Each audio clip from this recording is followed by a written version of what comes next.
કે અમે ભરોસા સાથે કહીએ છીએ કે તમે ચિંતામાં ગરકાવ ચોક્કસ દેખાવ છો, પણ એ ચિંતા તમારા અંગત સ્વાર્થ માટે નહીં હોય એટલો અમને ભરોસો છે.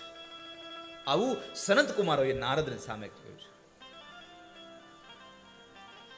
ત્યારે નારદે સનત કુમારોની બધી વાત કરી છે કે હે સનત કુમારો,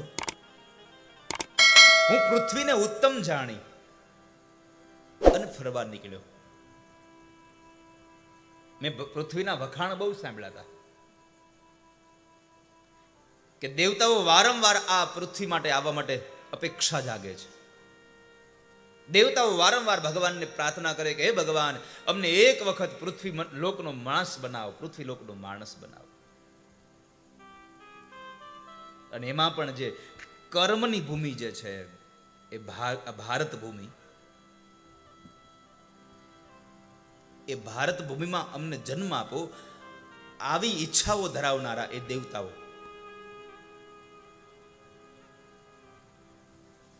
એવા ભારત વર્ષમાં હું ફરવા માટે નીકળ્યો.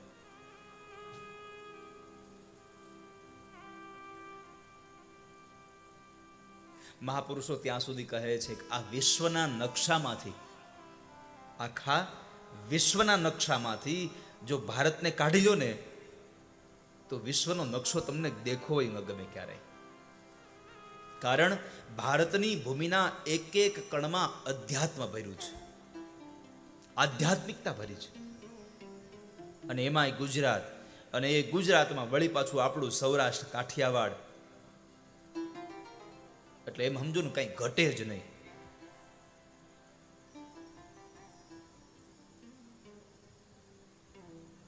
ગુજરાતને એટલા માટે મેં આટલો ભાર આપ્યો છે કે ભગવાન ઠાકોરજી 125 વર્ષ આ ધરતીમાં રહ્યા, એમાંથી 100 વર્ષ આપણા ગુજરાતમાં ભગવાન રહ્યા છે.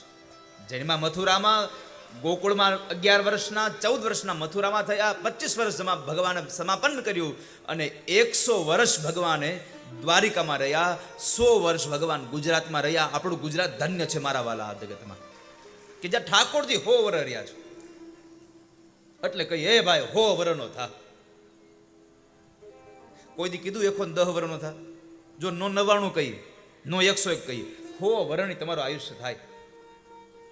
આપણે કોઈકને ફોન કરી તરત નથી કહેતા હમણાં તમને યાદ કર્યા 100 વર્ષના થવાના છો. પણ જેટલા લોકો આપણને આશીર્વાદ આપે ને કે તમે 100 વર્ષના થવાના, એને એટલી પ્રાર્થના કરવી કે હારવાર ભગવાનને પ્રાર્થના કરજો કે 100 વર્ષમાં હું માંદો ક્યારેય ન પડું, બીમાર ન રહું. નકર છેલ્લી અવસ્થા આપણી ખાટલામાં જ જતી હોય.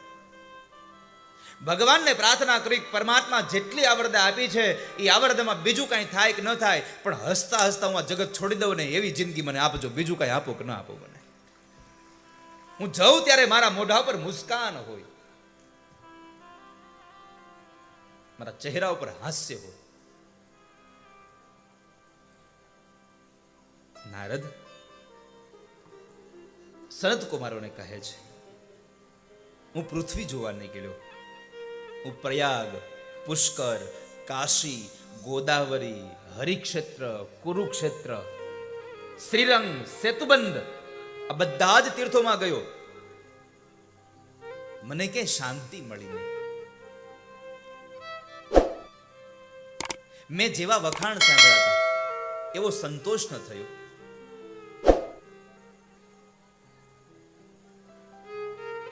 પણ નારદ થયું શું એ તો કયો.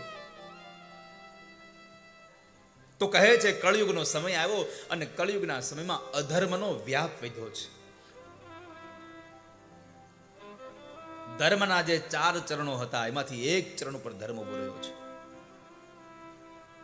સમાજમાં ધર્મના 4 ચરણો ક્યાંય દેખાતા નથી. સત્યમ નાસ્તિ તપઃ શૌચમ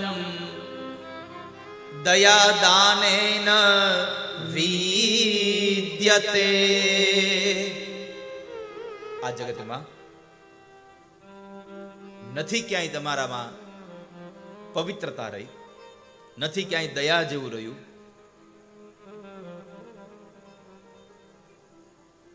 નથી દાન રહ્યું. પવિત્રતા જતી રહી, તપ જતું રહ્યું, દયા જતી રહી. એક પગ ઉપર ધર્મ ઉભો છે ત્યારે, અને એ પણ સત્ય ઉપર. જગતના લોકો પેટ ભરવા માટે માત્ર મીઠું બોલનારા રહ્યા છે. ઉદરમ ભરીણો જીવા વરા કાકૂટ ભાષિણ. ઉદરમ ભરીણો જીવા, પેટ ભરા લોકો પેટ ભરવા માટે થઈ અને મીઠું મીઠું બોલી રહ્યા છે. સંપત્તિ મેળવવા માટે માણસ મીઠું બોલે, બાકી તો કટુ વચન જ બોલ્યા કરે છે. અને અત્યારે કળિયુગમાં તો એક જ હરણફાળ હાળી છે, રાતોરાત પૈસા વાળું થવાનું. રાત્રે ને રાત્રે પૈસા વાળું થવું બધાને. એક જ હરણફાળ જાગી છે. ગમે અને મૂંડી નાખો, મૂડી લઈ આવો. ગમે તેનું ગમે તે કરી નાખો, પણ મૂડી લઈ આવો.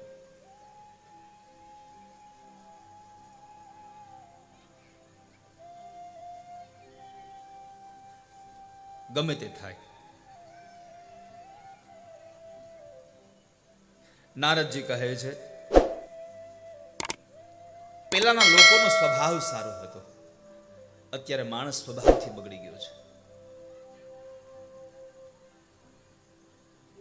પેલાના માણસો એકબીજા સામા મળતા, અજાણ્યો માણસ હોય તો બોલાવતા રામ રામ, જય શ્રી કૃષ્ણ, કેમ છો, મજામાં? અજાણ્યા માણસને પણ ઘેરે ચા પાણી અને રોટલા ખવડાવવા લઈ જતા. આવા સ્વભાવના માણસો હતા. અને અત્યારે માણસનો સ્વભાવ એટલો બદલી ગયો, એટલો બદલી ગયો, બોલાવ્યો ન થાય. ઘણાના સ્વભાવ તો ઓલા લવિંગિયા મરચા જેવો થઈ ગયો. કાંતિભાઈ, ઘણાનો સ્વભાવ લવિંગિયા મરચા જેવો થઈ ગયો.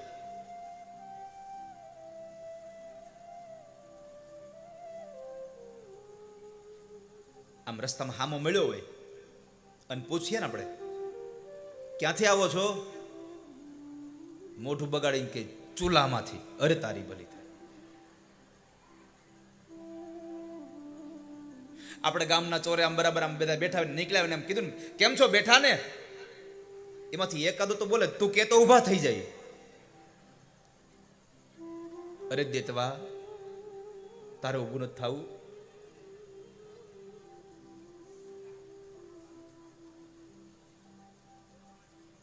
મજામાં? આટલું બોલો ને ત્યાં એમ કે તો મજા નહીં હોય તો તમે સારું કરી દેહો. માણસ સ્વભાવથી બદલી ગયો. મહાત્માજી હામા મળે ને કીધું એમ, બાપુ સીતારામ, અરે તુમ સંસાર इसमें ક્યાં જાનો. હવે આપણા હાટું બાવો થયો હોય. અમે કીધું ભાઈ ઘર મૂકવાનું, શું કામ એને આવો સ્વભાવ રાખવો છે? ભગવાન પૂજાયા છે માત્ર ને માત્ર એના સ્વભાવથી. તાપત્રય વિનાશાય, ભગવાન પોતાના સ્વભાવથી પૂજાયા છે. અને ભગવાનનો સ્વભાવ જો હોય તો ભાગવતના 3ય સ્કંદમાં જવું પડે.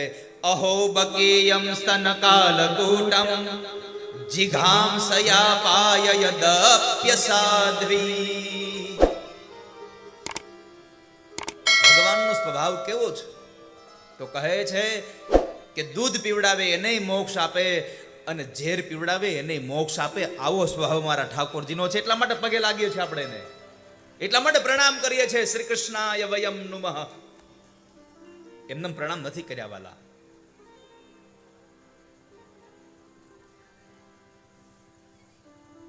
નાની નાની વાતમાં માણસ સનત કુમારો ઝઘડવા લાગ્યો છે અત્યારે.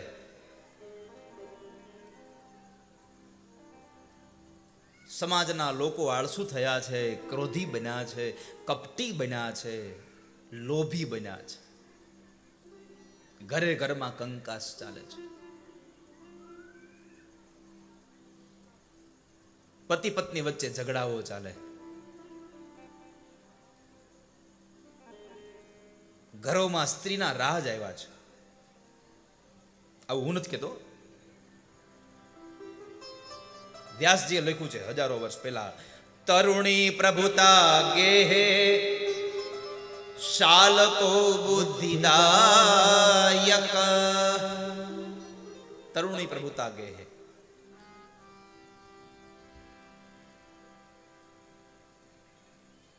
ઘરમાં સ્ત્રીઓના રાજ આવ્યા છે. ગૌશાળામાં 21 રૂપિયા લખાવા છે, ઈચ્છા બહુ છે,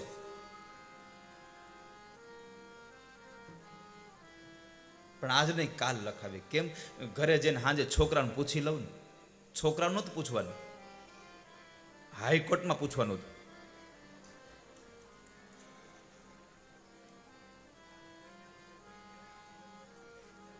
અને હું રાજી છું. પરિવારના બધા લોકો ભેગા મળીને નિર્ણય કરીએ. આપણી વાત પરિવારને ખબર હોય, વાત સાચી છે. પણ બહેનોને મારી પ્રાર્થના છે કે જ્યારે તમારો પુરુષ ક્યાંય દાન દેવા માટે કોકને મદદ કરવાની વાત કરે ને, તો પહેલા એમ કે ઉભા રહ્યો, મારી પાસે થોડીક મૂડી પડી છે, એમાંથી થોડીક લેતા જાઓ, તમારે જે વધારે દેવી દેજો. કારણ કે તમે કહ્યું છે,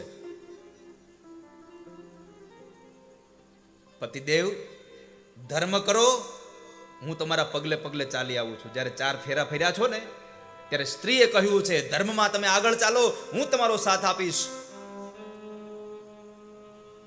વ્યવહારમાં તમે આગળ ચાલો, હું તમારો સાથ આપીશ. તમારા વંશની વૃદ્ધિ માટે પણ હું તમારો સાથ આપીશ. આ 3 નિયમો તમે લીધા છે જ્યારે માંડવામાં ફેરા ફેર્યા છો ત્યારે.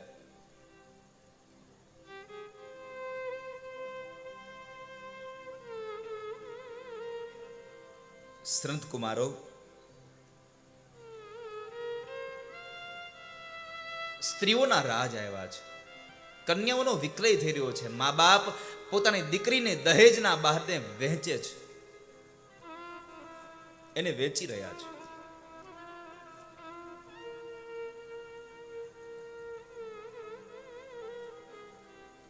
અરે નારદ, મૂળ વાત કરો ને, થયું છે શું?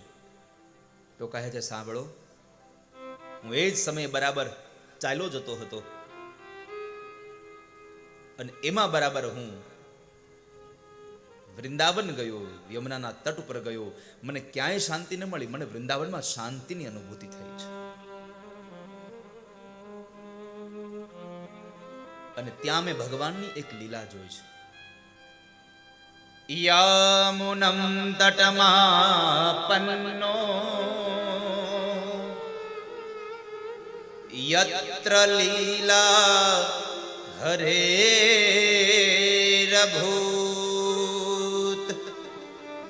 મેં ભગવાનની એક લીલાનું ત્યાં દર્શન કર્યું. યત્ર લીલા હરેરભૂત. નારદ, શું જોયું તમે? કલીના પ્રભાવનો પ્રસંગ છે સંત કુમારો, કે હું ચાલ્યો જતો હતો. યમુનાના જળની અંદર મેં સ્નાન કર્યું, અને એ સ્નાન કર્યા પછી હું જ્યારે જતો હતો, તો માર્ગની અંદર એક યુવાન સ્ત્રી 2 વૃદ્ધ પુરુષોના મસ્તક રાખી ગોદમાં અને રડતી હતી. અને બરાબર હું એમની પાસેથી પસાર થયો, એમણે મને પ્રાર્થના કરી, ભો ભો સાધો ક્ષણં તિષ્ઠ મત ચિંતામપિ નાશય. હે સાધુ, એક ક્ષણ માટે રોકાઈ જાઓ. આખી દુનિયાની ચિંતા દૂર કરો છો, મારી ચિંતા દૂર નહીં કરો. અહીં લખ્યું છે, મત ચિંતા અપિ નાશય. મારું પણ દુઃખ દૂર કરો. બધાનું દુઃખ દૂર કરનારા છો, આજે મારું પણ દુઃખ દૂર કરો તમે. અપિ નાશય.